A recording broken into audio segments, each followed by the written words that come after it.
Baik, selamat pagi untuk jemaat dan simpatisan sekalian yang saya kasih di dalam nama Tuhan kita Yesus Kristus. Bagaimana kabarnya pagi hari ini? Puji Tuhan, semua dalam keadaan baik. Ya, walaupun beberapa di antara kita mungkin sedang sakit, ada yang batuk, bahkan ada yang demam, tapi kita patut mengucap syukur kita masih bisa berkumpul bersama di tempat ini untuk bernyanyi dan memuji nama Tuhan.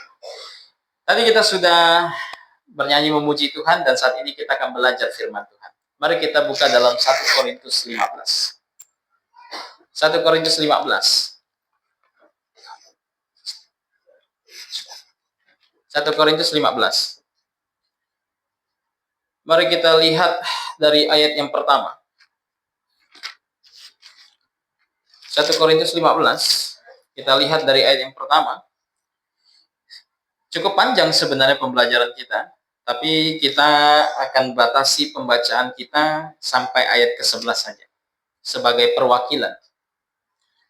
1 Korintus 15 ayat yang pertama hingga ayat ke-15. Ayat ke-11, Ayat pertama hingga ayat ke-11. Jika sudah menemukannya, kita baca silih berganti. Ayat pertama, jemaat dan simpatisan. Ayat kedua, demikian silih berganti hingga ayat yang ke-11. 1 Korintus 15. Sekarang, saudara-saudara, aku mau mengingatkan kamu kepada Injil yang aku beritakan kepadamu, dan yang kamu terima, dan yang di dalamnya kamu teguh berdiri. Injil itu kamu diselamatkan, asal kamu teguh berpegang padanya, seperti yang telah kuberitakan kepadamu, kecuali kalau kamu telah sia-sia pada menjadi percaya. Sebab yang sangat penting telah kusampaikan kepadamu, yaitu apa yang telah kuterima sendiri, ialah bahwa Kristus telah mati karena dosa-dosa kita sesuai dengan kitab suci. Bahwa ia telah dikuburkan dan bahwa ia telah dibangkitkan pada hari yang ketiga sesuai dengan kitab suci. Bahwa ia telah menampakkan diri kepada Kefas dan kemudian kepada ke-12 muridnya.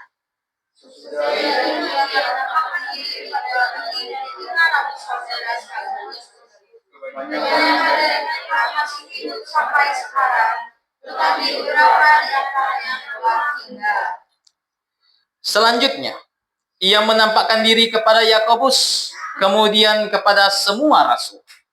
Dan yang paling akhir dari semuanya, ia menampakkan diri kepadamu, sama seperti kepada anak yang lahir sebelum waktunya. Sebab akulah yang paling hina dari semua rasul, bahkan tidak layak disebut rasul, karena aku telah menganiaya jemaat Allah. Tapi karena aku mengira Allah, aku ada balas bagaimana aku ada sekarang. Dan kasih karunia yang dianugerahkannya kepadaku tidak sia-sia. Sebaliknya, aku telah bekerja lebih keras daripada mereka semua. Tetapi bukannya aku, melainkan kasih karunia Allah yang menyertai aku. Sebab itu, baik aku maupun mereka, demikianlah kami mengajar dan demikian kamu menjadi percaya. Mari kita berdoa. Bapa di dalam kerajaan sorga, kami mengucap syukur atas kasih anugerah-Mu. Kami dapat berkumpul bersama di dalam tubuh Tuhan kami Yesus Kristus, yaitu GBI Pontianak. Kami berkumpul untuk memuji nama-Mu dan berkumpul untuk mempelajari firman-Mu. Bapa di sorga, kiranya Engkau yang mengaruniakan hikmat kepada kami semua yang hadir pada hari ini. Kiranya kami dapat memahami firman-Mu dengan baik. Kiranya ketika kami mempelajari firman-Mu, kami semakin dewasa di dalam iman kami. Bahkan Roh Kudus membantu kami, agar kami dapat menerapkan segala kebenaran yang diajarkan oleh firman-Mu. Sehingga kami dapat menjadi anak-anak-Mu yang hidup benar menjelang masa-masa akhir ini. Terima kasih Bapa di sorga. Berkati juga hamba-Mu yang menyampaikan firman-Mu. Kiranya Engkau karuniakan hikmat. Kau bantu agar sekiranya apa yang keluar dari mulut hamba-Mu ini adalah kebenaran dan bukan kesesatan. Terima kasih Bapa di sorga. Hanya di dalam nama Tuhan kami Yesus Kristus Kami sudah berdoa dan mengucap syukur. Amin. Kebangkitan Kristus adalah peristiwa sejarah yang terverifikasi.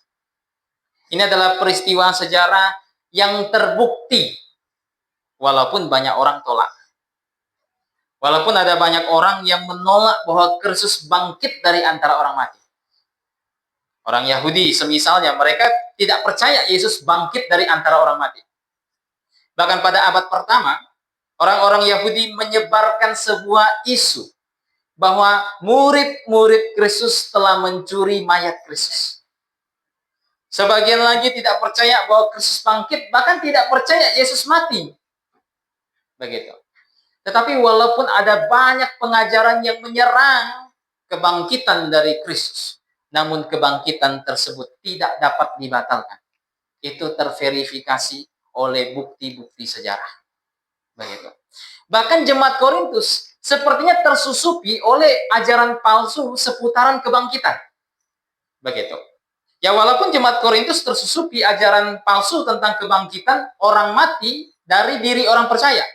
Jadi maksudnya bukan kebangkitan Kristus yang mereka tak imani, tetapi mereka tidak mengimani kebangkitan orang mati yang akan terjadi di masa akhir nanti. Yaitu ketika Kristus datang, dia akan membangkitkan orang percaya yang mati. Nah, itu mereka tidak percaya. Makanya Paulus berargumentasi, kalau misalnya tidak ada kebangkitan orang mati, maka Kristus pun tidak bangkit, katanya. Begitu. Tetapi kita bisa lihat, ternyata pada abad pertama, ada banyak serangan iblis yang berusaha menyerang tentang kebangkitan Kristus. Begitu. Tapi tadi saya katakan, ini terverifikasi, Bapak Ibu saudara-saudari sekalian. Paulus sendiri memverifikasinya dalam 1 Korintus pasal 15. Dia daftarkan ada beberapa orang yang melihat Yesus yang bangkit dari antara orang mati. Kalau kitab Taurat mengatur 2 atau 3 saksi, maka suatu perkara itu sudah sah. 2 atau 3 saksi saja. Jadi kalau mau mengikuti peraturan Taurat, 2 atau 3 saksi saja. Orang yang melihat Yesus bangkit dari antara orang mati, maka kebangkitan tersebut sah dan benar. Tetapi Paulus mendaftarkan lebih dari 3 saksi. Bahkan katanya 500 orang melihat Yesus bangkit dari antara orang mati secara serentak. 500 orang. Dan katanya kebanyakan dari mereka sudah mati dan sebagian masih hidup. Maka oleh sebab itu kebangkitan Kristus tidak mungkin dapat disangkali. Dulu ada sebagian orang yang menolak kebangkitan Kristus. Coba-coba menguji 1 Korintus 15. Mungkinkah, kata mereka, 500 orang tersebut berhalusinasi? Ya kan? Kalau misalnya kita, saudara kita yang sangat kita kasihi meninggal begitu. Yang sangat kita cintai meninggal. Pasangan kita yang sangat kita cintai meninggal. Bisa jadi kita berhalusinasi. Tiba-tiba lagi lihat bajunya, lihat dia begitu di balik pintu. Ada beberapa orang mau coba cari tahu, apakah 500 orang ini berhalusinasi melihat Yesus bangkit? Karena kebanyakan dari mereka kan murid. Dan kebanyakan dari mereka tuh sangat mengasihi Tuhan mereka. Jadi mungkinkah mereka berhalusinasi? Diujilah, ditanya kepada ahli. Seorang dokter. Dan dokter itu berkata apa? Peristiwa kebangkitan Kristus dalam 1 Korintus 15 tidak mungkin halusinasi. Kenapa? Karena 500 orang ini melihat secara serentak. Sebab apa? Halusinasi tidak menular. Halusinasi tidak menular. Ini 500 orang melihat secara serentak Kristus bangkit dari antara orang mati. Maka ahli tersebut, dokter tersebut berkata, ini bukan halusinasi. Tak bisa dikategorikan halusinasi. Dan akhirnya orang yang menguji kebangkitan Kristus tersebut tadinya ateis. Dan akhirnya dia bertobat dan percaya kepada Kristus. Menulis satu buku tentang bukti kebangkitan dari Kristus. Tadinya ateis, akhirnya percaya. Jadi saya katakan, kalau orang mau uji secara netral, tak bisa sangka Kristus bangkit dari antara orang mati. Dan kebangkitan Kristus dari antara orang mati ini adalah konsekuensi logis dari sifat keilahian yang dimiliki oleh Kristus. Kenapa? Karena Yesus itu 100% manusia, 100% ilahi, atau 100% Allah. Banyak orang menolak hal ini. Banyak orang tidak percaya hal ini, menggunakan berbagai macam argumentasi untuk membatalkan sifat keilahian dari Kristus. Tetapi Alkitab menegaskan bahwa Yesus tidak hanya 100% manusia, tapi dia 100% Allah. Dan karena dia 100% Allah juga, maka tidak mungkin Kristus dapat tertahan di dalam kubur. Maka tidak mungkin maut dapat terus menahan Kristus. Tidak mungkin. Kenapa? Karena dia 100% Allah. Dan karena ini konsekuensi logisnya. Maut tidak dapat menahan Kristus. Kubur tidak dapat menahan Kristus. Pada hari ketiga, ia bangkit dari antara orang mati. Amin. Dan bukti keilahian Kristus ada banyak sekali tersebar di dalam Alkitab. Kita coba lihat beberapa bukti keilahian Kristus. Coba lihat dalam Yohanes 1 ayat 1. Ini yang paling klasik. Walaupun ada banyak orang tentang, tetapi penentangan yang dibuat tidak berdasar dan dapat dibantah. Yohanes 1 ayat 1 dikatakan begini.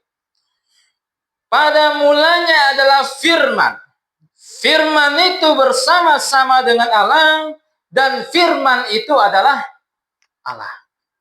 Firman itu adalah Allah. Firman di situ merujuk sama siapa? Firman di situ merujuk kepada pribadi Yesus Kristus. Karena Rasul Yohanes adalah penulis satu-satunya yang memberikan gelar Kristus sebagai Sang Firman. Yang perhatikan di situ. Dikatakan firman itu sudah ada pada mulanya. Sebelum dunia dijadikan, dia sudah ada. Kenapa? Karena dia kekal. Kemudian firman itu bersama-sama dengan Allah, bersama-sama dengan Bapa. Dia memiliki satu hubungan yang harmonis dengan Bapa. Dia punya satu hubungan yang dekat dari sejak kekekalan hingga kekekalan. Dan kesimpulan Rasul Yohanes tidak bisa tidak. Firman itu adalah Allah. 1 Timotius 3:16. Walaupun Lembaga Alkitab Indonesia salah terjemahan. Lembaga Alkitab Indonesia terjemahkan dalam 1 Timotius 3:16 dikatakan dia yang telah menyatakan dirinya dalam rupa manusia. Itu salah. Terjemahan yang benar dari 1 Timotius 3:16 adalah Allah yang telah menyatakan dirinya di dalam daging. Pertanyaannya, Allah mana yang pernah menyatakan diri di dalam daging? Apakah Bapa pernah menyatakan diri dalam daging? Enggak pernah. Kita bolak-balik Alkitab, kita tak akan temukan ini. Apakah Roh Kudus pernah menyatakan diri dalam daging? Tidak pernah. Satu-satunya pribadi kealahan yang pernah menyatakan diri di dalam daging adalah Yesus Kristus. Dan ia disebut Allah. Dan masih banyak tempat. 1 Yohanes 5:20 misalnya, Rasul Yohanes berkata bahwa Yesus Kristus, dia adalah Allah yang benar dan yang patut dipuji sampai selama-lamanya. Maka dari sebab itu, karena konsekuensi logis inilah, maka Kristus tidak bisa tertahan dalam kubur. Dia harus bangkit dari antara orang mati. Begitu. Namun, kebangkitan Kristus yang terjadi 2000-an tahun lalu memiliki manfaat apa untuk orang percaya? Ini mau kita pelajari. Kebangkitan Kristus yang terjadi 2000-an tahun yang lalu, ia bangkit dari antara orang mati, disaksikan oleh lebih dari 500 saksi, itu ada manfaat tidak untuk orang percaya? Ini yang mau kita pelajari. Apa saja manfaat dari kebangkitan Kristus bagi kita orang percaya? Yang pertama, coba kita lihat dalam 1 Korintus 15. 1 Korintus 15 ayat yang ke-13 sampai ayat ke-18. Kita lihat. Dikatakan begini. Saya bacakan. Seandainya tidak ada kebangkitan orang mati, Kristus juga tidak dibangkitkan. Andai kata Kristus tidak dibangkitkan, sia-sialah pemberitaan kami dan sia-sialah juga kepercayaan kamu. Lebih daripada itu, kami ternyata berdusta terhadap Allah. Karena tentang dia kami katakan bahwa ia telah membangkitkan Kristus. Padahal ia tidak membangkitkannya. andai kata benar bahwa orang mati tidak dibangkitkan. Sebab jika benar orang mati tidak dibangkitkan, Kristus juga tidak dibangkitkan. Jika Kristus tidak dibangkitkan, sia-sialah kepercayaan kamu dan kamu masih hidup dalam dosamu. Demikianlah binasa juga orang-orang yang mati di dalam Kristus. Jadi apa manfaat kebangkitan Kristus bagi orang percaya? Yang pertama adalah untuk membenarkan kita. Untuk membenarkan kita. Karena seandainya Kristus tidak bangkit, maka kesimpulannya, korban yang Kristus sediakan di atas kayu salib, di mana ia mencurahkan darahnya, di mana ia terpakukan di sana, ditolak oleh Tuhan. Ini kesimpulannya. Seandainya Kristus tidak bangkit. Maka kalau persembahan tersebut ditolak oleh Tuhan, ditolak oleh Allah Bapa, maka kita semua masih hidup di dalam dosa. Maka kita semua masih berada di bawah bayang-bayang maut. Maka kita semua masih akan beroleh neraka sebagai upah atau tujuan terakhir kita. Seandainya Kristus tidak bangkit. Tetapi apa yang terjadi? Paulus katakan dalam 1 Korintus 15, tetapi tidak demikian, kata Paulus. Kristus bangkit dari antara orang mati. Artinya, korban yang disediakan oleh Kristus diterima oleh Allah. Korban yang satu-satunya, korban yang berharga, korban yang tidak dapat dinilai dengan ukuran apapun, diterima oleh Allah Bapa. Sehingga kita semua beroleh pengorbanan yang spesial yang dikerjakan oleh Kristus, pengorbanan yang nyata yang diterima oleh Allah, sehingga barang siapa bertobat dan percaya dapat dibenarkan. Sehingga barang siapa bertobat dan percaya dapat diselamatkan oleh pengorbanan tersebut. Kita bisa lihat betapa pentingnya kebangkitan kalau begitu. Karena pekerjaan Kristus dalam penyediaan keselamatan, walaupun Kristus teriak di atas kayu salib, sudah selesai. Tapi di atas kayu salib yang selesai itu adalah korbannya. Karena pekerjaan keselamatan itu berlanjut. Tidak hanya sampai mati, tetapi mengharuskan dia bangkit dari antara orang mati. Tanpa itu, keselamatan tidak komplit. Tanpa itu, keselamatan tidak selesai dalam pengertian murni dan inti. Begitu. Maka dari sebab itu dia harus bangkit dari antara orang mati. Nah, sekarang kita sudah hidup 2000-an tahun setelah Yesus bangkit dari antara orang mati. Saya katakan kepada saudara-saudari yang masih belum bertobat dan percaya kepada Kristus. Korban tersebut masih sangat berharga. Korban tersebut masih sangat mulia. Korban tersebut masih tersedia untuk semua yang belum bertobat dan percaya kepada Kristus. Dan korban tersebut tetap ada. Sekarang tinggal tanggung jawab setiap orang yang telah hidup 2000-an tahun setelah Yesus bangkit. Apakah ia mau menerima korban tersebut? Saya pernah katakan kepada sebagian orang yang tidak percaya bahwa Yesus mati di atas kayu salib untuk menanggung dosa seisi dunia. Saya katakan kepada mereka bahwa Yesus ketika di atas kayu salib, dia tidak hanya menyediakan keselamatan. Saya kasih tahu. Tidak hanya sekedar menyediakan kemungkinan supaya orang bisa selamat. Tidak. Tapi di atas kayu salib, dia mati bagi orang perorangan. Bagi kita yang sudah menerima dan bagi mereka yang belum menerima, Kristus pun mati bagi mereka. Begitu. Tidak ada satu manusia pun di mana Kristus tidak mati bagi mereka. Tapi mereka bertanya sama saya, kalau gitu semua orang mati masuk surga kalau gitu. Karena semua manusia telah digantikan Kristus di atas kayu salib. Saya katakan tidak. Tidak semua orang masuk surga. Kenapa? Karena sekalipun Kristus telah menggantikan kita. Orang perseorangan. Yang belum lahir baru sekalipun, orang perseorangan. Diri Anda sudah digantikan Kristus di atas kayu salib. Tetapi berkat keselamatan, tidak akan terterapkan pada diri kita jikalau kita tidak menerima korban tersebut. Berkat keselamatan, kunci keselamatan tidak akan pernah dapat teraplikasi, tidak pernah dapat akan kita terima keuntungannya jikalau kita tidak bertobat dan percaya kepada Kristus. Begitu. Jika kita tetap hidup tanpa iman, jika kita tetap terus menolak, jika kita tidak mau menerima Dia, maka apa kata Paulus dalam surat Ibrani? Kita menyia-nyiakan keselamatan tersebut. Kita menyia-nyiakan korban tersebut. Kita menyia-nyiakan kematian Kristus dan kebangkitannya dari antara orang mati.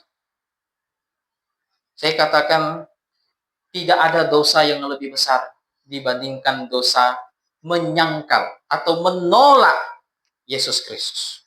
Ini pernah saya katakan. Tidak ada dosa yang lebih besar daripada itu. Ya walaupun kita nyuri, kita berzina, selama kita hidup di luar Kristus, mati masuk neraka juga sih begitu. Kita bisa mati masuk neraka karena dosa perzinahan, dosa curi dan lain sebagainya. Tetapi dosa yang terbesar saya katakan adalah menolak solusi yang Tuhan sediakan. Tidak ada yang lebih besar daripada ini. Bayangkan, Tuhan sudah rela mengosongkan dirinya hanya untuk menyediakan keselamatan tersebut. Dia rela miskin untuk datang ke dalam dunia, meninggalkan kemuliaannya untuk sementara waktu, hanya untuk membuat semua orang di dunia ini menjadi kaya di dalam rohani. Tetapi kasih karunia yang sangat besar tersebut, jika masih ditolak, enggak ada yang lebih kurang ajar daripada dosa itu. Begitu. Ini ibarat kata orang sudah baik sama kita, tapi dia tetap menolak kita, tetap mengejek, tetap menghina. Tidak ada yang lebih besar penghinaan kepada Tuhan selain daripada itu. Makanya siapapun yang menolak Kristus sampai akhir hayat hidupnya, sangat layak mati masuk neraka, sangat layak. Karena solusi yang Kristus sediakan disia-siakan. Karena itu bukan pekerjaan mudah, Bapak Ibu Saudara-saudari sekalian. Untuk datang ke dalam dunia, untuk menjalani hidup yang sudah diketahui bahwa dia harus mati. Kita tidak bisa menyelami hati Kristus amat dalam. Kita nggak bisa menyelami hati dia di Taman Getsemani. Dia sampai berpeluh di sana, berdoa di hadapan Tuhan. Bahkan digambarkan peluhnya itu seperti titik-titik darah. Saya kasih tahu kita yang hidup 2000-an tahun ini, tidak dapat menyelami seberapa dalam hati Kristus. Tapi setidaknya sedikit gambaran mungkin bisa saya beritahukan. Kita bisa bayangkan, dia yang tidak pernah mengenal dosa. Karena dia kan Allah. Dia yang tidak pernah mengenal dosa, sekarang harus berdosa.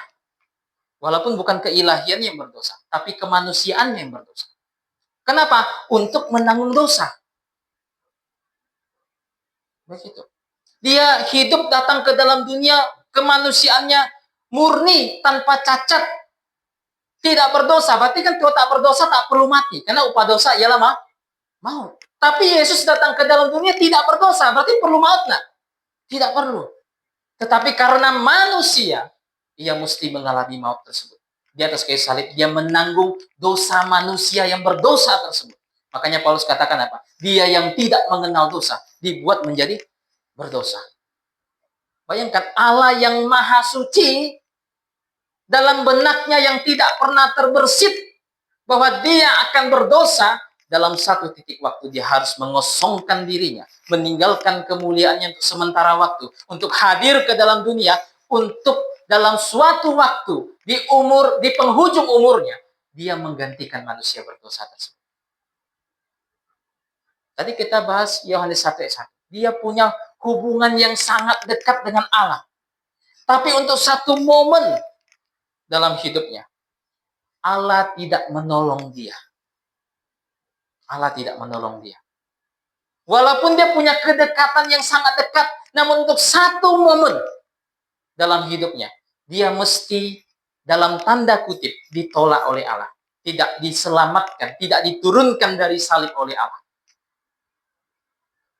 betapa hati Kristus itu sangat amat berat dalam menanggung semua ini. Tetapi harus. Kenapa? Karena inilah jalan keselamatan. Begitu. Maka tadi saya katakan, tidak ada dosa yang lebih besar daripada menyangkal atau menolak Yesus Kristus sebagai Tuhan dan Juru Selamat. Jadi itu yang pertama. Jadi dia harus bangkit untuk membenarkan kita. Supaya keselamatan tersebut komplit. Sehingga kita dapat menang atas maut. Sehingga kita beroleh korban yang diterima oleh Bapa kita di surga. Itu yang pertama. Untuk membenarkan kita. Yang kedua. Untuk apa? Manfaat apa dari kebangkitan Kristus terhadap diri kita? Coba kita lihat di 1 Korintus 15. Kita lompat sedikit. Ke ayat 23 sampai 26. Perhatikan. Mungkin ya ayat 23. Dikatakan begini. Namun, tiap-tiap orang menurut urutannya. Kristus sebagai buah sulung. Sesudah itu mereka yang menjadi miliknya pada waktu kedatangannya. Kemudian tiba kesudahannya. Yaitu bila mana ia menyerahkan kerajaan kepada Allah Bapa. Sesudah ia membinasakan segala pemerintahan, kekuasaan, dan kekuatan. Sebab ia harus memegang pemerintahan sebagai raja sampai Allah meletakkan semua musuhnya di bawah kaki. Musuh yang terakhir yang dibinasakan ialah maut. Jadi manfaat apa yang kita peroleh dari kebangkitan Kristus?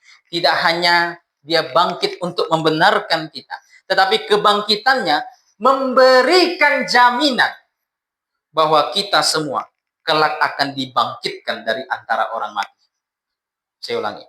Kebangkitan Kristus yang terjadi 2000-an tahun yang lalu menjamin bahwa kita semua akan memperoleh kebangkitan dari antara orang mati. Di sini Paulus tegas. Katakan apa? Kristus itu buah sulung dari kebangkitan. Ini menarik. Paulus ketika membahas tentang kebangkitan, dia mengambil ilustrasi dari persembahan buah sulung yang dipersembahkan oleh orang Israel. Orang Israel itu punya aturan untuk mempersembahkan buah sulung. Buah pertama. Begitu. Ini negara yang hidup mayoritas mata pencaharian mereka adalah pertanian. Namun Tuhan mengatur begini. Ketika sudah panen tiba, katanya, buah sulung, buah pertama, itu buah terbaik itu dipersembahkan kepada Tuhan. Nah, ini Tuhan ngatur seperti ini. Dan ketika orang Israel mematuhinya, mereka bukan hanya mematuhi firman Tuhan, tetapi mereka berani hidup oleh iman. Kalau mereka berani mematuhinya. Kenapa? Karena kita bisa bayangkan, buah pertama hasil panen kita yang bisa menghidupi keluarga kita, kita persembahkan kepada Tuhan. Nanti anak istri makan apa, kan begitu. Buah pertama, buah sulung tersebut kita persembahkan kepada Tuhan. Nanti keluarga, bahkan seluruh negara ini, yang hidup oleh pertanian makan apa semuanya, kan begitu.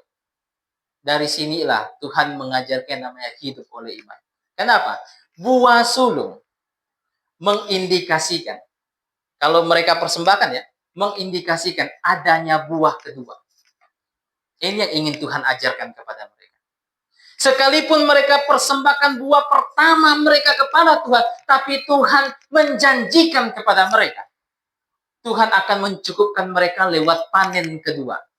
Sehingga keluarga Israel tidak ada yang mati kelaparan gara-gara mematuhi perintah Tuhan. Nah, ini namanya hidup oleh iman. Saya berani berkorban bagi Tuhan karena saya yakin Tuhan akan memenuhi apa yang saya perlukan. Sekalipun yang Tuhan tuntut dari saya adalah nyawa, tapi saya berani persembahkan kepada Tuhan. Kenapa? Ini yang namanya hidup oleh iman. Nah, ini buah sulung. Tapi ini dikaitkan dengan kebangkitan Kristus. Maka dari sebab itu, jika dikaitkan dengan kebangkitan Kristus, maka sama persis dengan perayaan buah sulung. Kristus sebagai buah sulung dari kebangkitan mengindikasikan bahwa ada buah kedua dan buah ketiga. Kristus sebagai buah sulung yang bangkit, maka mengindikasikan akan ada kebangkitan yang kedua dan kebangkitan yang ketiga. Makanya Paulus katakan, tiap-tiap orang menurut urut-urutannya. Begitu, menurut urut-urutannya. Ini menarik untuk kita bahas. Orang kudus era gereja terlebih dahulu. Karena kan kita hidup di era gereja. Kapan kita beroleh kebangkitan?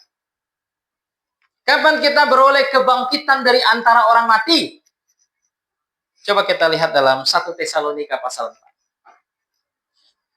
Disinilah kita beroleh kebangkitan orang mati. 1 Tesalonika pasal 4.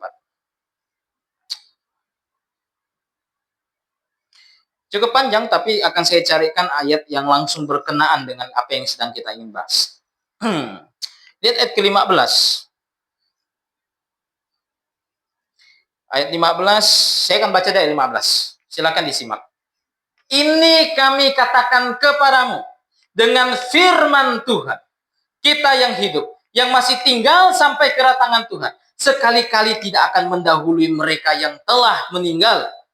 Sebab pada waktu tanda diberi, yaitu pada waktu penghulu malaikat berseru dan sangkakala Allah berbunyi, maka Tuhan sendiri akan turun dari sorga dan mereka yang mati dalam Kristus akan lebih dahulu bangkit. Jadi kapan kita orang percaya era gereja akan bangkit? Jawabannya ketika Tuhan datang kembali. Datang kembali untuk apa? Datang kembali untuk mengangkat orang percaya zaman gereja. Disitulah orang gereja yang mati akan dibangkitkan bersama dengan Kristus. Begitu. Kalau ada orang bertanya, kenapa perlu kita dibangkitkan? Bukankah saya mati saat ini, roh saya sudah di sorga? Kan sudah cukup. Kan begitu. Hari ini semua kita mati, kita pasti masuk sorga, langsung sorga. Begitu. Tapi di sorga kan hanya rohnya. Ada orang mungkin, kan sudah cukuplah rohnya di sorga, nggak perlu ada macam-macam lagi. Tapi Kristus punya pemikiran berbeda. Ia tidak hanya menebus roh kita, tetapi ia menebus keseluruhan diri kita. Termasuk daging kita. Ia tebus. Maka dari sebab itu, suatu saat nanti, daging ini akan mati. Suatu saat nanti. Tetapi ketika ini mati, dan ketika Tuhan datang kembali, Tuhan akan menyediakan satu tubuh yang baru. Karena tubuh ini pun sudah ditebus. Ia akan sediakan satu tubuh yang baru. Yang disebut sebagai tubuh kemuliaan. Tubuh yang tak bisa mati. Tubuh yang tak bisa sakit. Sekarang masih ada yang batuk pilek. Gitu. Kemarin Bu Norma cerita dia agak kesulitan gara-gara pilek. Tapi nanti tubuh kemuliaan, pilek pun tidak ada. Begitu. Dan tubuh yang tersedia untuk menikmati dari kekal hingga kekal. Begitu. Tubuh yang takkan menua. Tubuh yang takkan keriput. Begitu. Ini tubuh yang Tuhan akan berikan kepada kita ketika kebangkitan itu terjadi. Itu kebangkitan orang percaya zaman gereja. Tapi kata Paulus apa? Ada urut-urutannya. Nah, kebangkitan untuk orang perjanjian lama kapan? Kebangkitan untuk orang perjanjian lama dalam Daniel pasal 12 ayat 1 sampai 3. Kita mungkin boleh lihat. Ini sebagai pembelajaran. Penting karena orang percaya itu adalah orang yang dibangun di atas dasar nubuatan. Jadi orang percaya mesti paham nubuatan. Daniel 12 ayat 1 sampai 3. Pada waktu itu juga akan muncul Mikhael, pemimpin besar itu yang akan mendampingi anak-anak bangsamu. Dan akan ada suatu waktu kesesakan yang besar seperti yang belum pernah terjadi sejarah bangsa-bangsa sampai pada waktu itu. Tetapi pada waktu itu bangsamu akan terlumut, yakni barang siapa yang didapati namanya tertulis dalam kitab itu. Dan banyak dari antara orang-orang yang telah tidur dalam debu tanah akan bangun, sebagian untuk mendapat hidup yang kekal, sebagian untuk mengalami kehinaan dan kengerian yang kekal. Sampai ayat 3, tapi kita stop sampai ayat 2. Karena di situ sudah ada indikasi kebangkitan. Perhatikan, Daniel diberitahukan, setelah akhir masa kesesakan, Satu masa kesesakan yang akan menimpa seluruh dunia ini. Satu masa yang tidak pernah terjadi sebelumnya. Dan tidak akan terjadi lagi setelahnya. Ini masa apa? Ini dalam gereja disebut, ini ada nih. Walaupun kecil, mudah-mudahan kelihatan. Mungkin agak belakang, agak susah lihat. Masa penganiayaan atau masa tribulasi. Masa di mana Tuhan memberikan 7 tahun izin untuk iblis memimpin dunia ini lewat tangan antikristus. 7 tahun, masa di mana Tuhan akan menghukum seluruh dunia ini dengan hukuman-hukuman yang berat sampai yang terberat. Dan kata Daniel apa? Setelah akhir masa kesesakan tersebut, maka yang tertidur dalam debu akan bangkit, akan hidup kembali, sebagian untuk menerima kemuliaan yang kekal. Maka dari sebab itu, orang kudus perjanjian lama, kapan mereka bangkit? Mereka bangkit setelah hari kesesakan atau setelah masa tribulasi. Begitu. Jadi beda dengan kita. Kalau kita bangkit ketika Tuhan datang menjemput kita sebelum masa tribulasi atau sebelum masa kesesakan. Kalau perjanjian lama, setelah masa kesesakan. Bagaimana dengan orang yang tidak pernah percaya Tuhan? Apakah mereka akan bangkit? Bagaimana untuk orang yang belum pernah tobat dan percaya kepada Tuhan, yang sampai akhir hidupnya menolak Tuhan? Apakah mereka akan bangkit? Jawabannya, ya, mereka akan bangkit. Tapi kapan mereka bangkit? Mereka bangkit nanti di akhir, ini yang agak belakang mungkin agak kesulitan lihat, di akhir kerajaan 1000 tahun. Begitu. Di akhir kerajaan 1000 tahun. Karena di akhir kerajaan 1000 tahun nanti, dalam kitab Wahyu, pasal, kita coba lihat sebentar deh. Wahyu,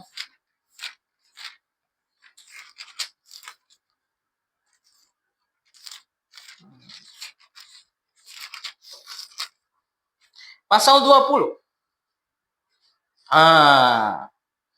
Ayat 11 sampai 15. Tapi kita nggak akan baca semua. Saya baca perwakilan, Bapak Ibu simak. Wahyu 20:11, lalu aku melihat suatu tahta putih yang besar dan Dia yang duduk di atasnya, dari hadapannya lenyaplah bumi dan langit dan tidak ditemukan lagi tempatnya. Aku melihat orang-orang mati, besar dan kecil, berdiri di hadapan tahta itu. Lalu dibuka semua kitab kehidupan. Orang-orang mati dihakimi menurut perbuatan mereka berdasarkan apa yang tertulis di dalam kitab-kitab itu. Laut menyerahkan orang mati yang ada di dalamnya. Maut dan kerajaan maut menyerahkan orang-orang mati yang ada di dalamnya. Mereka dihakimi masing-masing menurut perbuatannya. Dan penghakiman ini, perhatikan, itu terjadi setelah kerajaan 1000 tahun. Karena kerajaan 1000 tahun itu tercatat dalam Wahyu 20 ayat 1 sampai 6. Begitu. Jadi setelah kerajaan 1000 tahun, setelah 1000 tahun, iblis akan memberontak untuk terakhir kalinya. Tuhan lepaskan. Memberontak terakhir kalinya. Namun pemberontakannya takkan lama. Kenapa? Karena Tuhan akan langsung hakimi mereka. Dan langit bumi lama ini, yang sedang kita tinggali saat ini, di mana kerajaan 1000 tahun akan berdiri di langit bumi ini, Tuhan akan binasakan. Dan Tuhan akan mendirikan satu tahta yang namanya tahta putih. Pada waktu itulah, orang-orang yang tidak percaya Tuhan akan dibangkitkan dari antara orang mati. Untuk apa? Untuk dicampakkan ke dalam penghukuman akhir yang disebut sebagai lautan api. Karena kalau kita baca Wahyu 20 sampai 15 dikatakan baik maut maupun kerajaan maut akan dicampakkan ke dalam lautan api tersebut. Makanya ini jadi catatan. Kira-kira kita akan ikut kebangkitan yang mana? Jika kita ikut kebangkitan untuk orang percaya era gereja, mengucap syukur. Sangat patut mengucap syukur. Artinya kita sudah bertobat dan percaya. Dan kita disediakan untuk hidup yang mulia nanti di surga. Tapi jika kita mendapatkan kebangkitan di akhir kerajaan 1000 tahun, maka tangis, teriak pun tak ada guna. Karena kita dibangkitkan dengan tubuh yang sama seperti saat ini, tapi tubuhnya spesial, tak bisa rusak. Kenapa? Karena kita akan menjalani hukuman yang kekal di sana. Kita harus merasakan sakit yang sakit di sana, dari kekal hingga kekal. Hingga pikirkan, kita dapat bagian kebangkitan yang mana? Jika belum bertobat dan percaya kepada Kristus hari ini, segera. Siapa tahu Kristus datang 5 menit lagi. Kalau dia datang 5 menit lagi dan kita belum bertobat dan percaya, berdoalah. Mudah-mudahan di masa tribulasi hati kita belum keras. Kalau belum keras, sekalipun mengalami penganiayaan, masih bisa tobat dan percaya. Kalau mati di sana, masih nggak apa-apa. Karena nanti akan turut dibangkitkan bersama orang kudus perjanjian lama. Tapi kalau tetap keras seperti Firaun, waduh, sudah tak ada obat. Sudah tak ada obat. Begitu. Jadi kebangkitan Kristus menjamin bahwa akan ada kebangkitan bagi kita. Dan yang terakhir, ini singkat saja yang terakhir, karena waktu. Saya lihat ini sudah 11.44. Yang terakhir, ini singkat saja. Untuk apa lagi Kristus bangkit? Untuk memberikan kuasa bagi kita agar kita dapat mengerjakan pekerjaannya. Dulu saya pernah khotbahkan masalah ini di gereja. Saya pernah katakan, pekerjaan Tuhan itu berat. Ini pekerjaan yang tidak bisa ditangani hanya dengan kekuatan manusia. Kita bisa baca dalam catatan 1 Korintus 15. Di situ kita bisa lihat apa yang Paulus sedang lakukan. Bagaimana perjuangan dia. Begitu. Saya ambil contoh, misalnya di ayat ke-30. Kami juga, kata Paulus, di 1 Korintus 15. Mengapa kami setiap saat membawa diri kami ke dalam bahaya? Saudara-saudara, katanya, tiap-tiap hari aku berhadapan dengan maut. Demi kebanggaanku akan kamu dalam Kristus Yesus Tuhan kita, aku katakan hal ini benar. Bayangkan, Paulus tiap hari membawa dirinya itu berhadapan dengan maut. Yang kapan saja bisa ditangkap oleh orang Yahudi. Kapan saja bisa ditangkap oleh orang-orang Roma. Kapan saja bisa ditangkap oleh siapapun yang memusuhi dia. Hanya karena apa? Berita Injil. Bahwa Yesus mati bagi dosa dan bahwa dia bangkit bagi kebenaran kita. Dan dia hanya karena berita ini harus selalu siap. Pasti mati punya, tapi nggak tahu kapan. Bayangkan. Ini pekerjaan yang tidak ringan. Semua kerja punya resiko. Tapi pemberitaan Injil, mempertahankan iman, resikonya lebih besar dari semua resiko pekerjaan yang ada. Begitu. Resikonya lebih besar. Bahkan Paulus katakan di perikop yang barusan kita baca dari ayat 1 sampai 11. Dia katakan bahwa kalau misalnya Kristus tidak bangkit, sia-sialah apa yang kami kerjakan. Begitu. Sia-sia. Sampai tidak makan, kelaparan, telanjang, kedinginan, semua sudah dialami. Bahwa ini bukan pekerjaan ringan. Karena bukan pekerjaan ringan.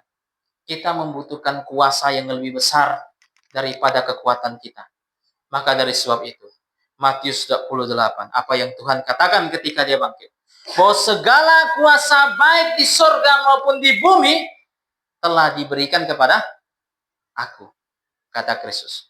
Kalau semuanya sudah diberikan kepada Kristus, maka kita dapat menanggung pekerjaan yang berat tersebut. Kita dapat mengerjakannya dengan setia. Kenapa? Karena Tuhan turut bekerja di dalam diri kita masing-masing. Amin. Begitu. Jadi inilah kebangkitan Kristus. Kita sudah lihat apa manfaat kebangkitan Kristus bagi orang percaya. Yang pertama, dia bangkit untuk membenarkan kita.